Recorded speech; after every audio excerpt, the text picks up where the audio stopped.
কাটিবলৈ আমাক লাগিব বেজি এটা, স্কেল এডাল, কেঁচি এখন, পেন এটা, দহিবতা সূতা আৰু ফণি এখন। সূতাখিনি এনেকৈ নেচা হিচাপত আহে।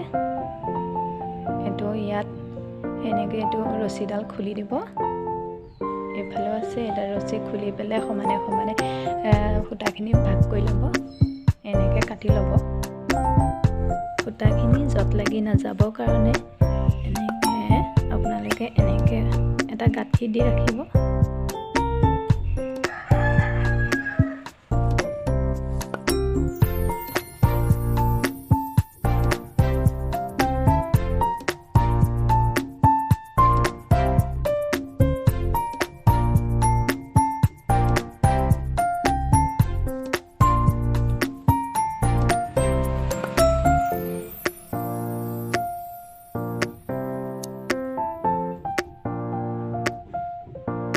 এতিয়া সূতাকেইডাল একেলগ কৰি বেজীটোত সোমাই দিব।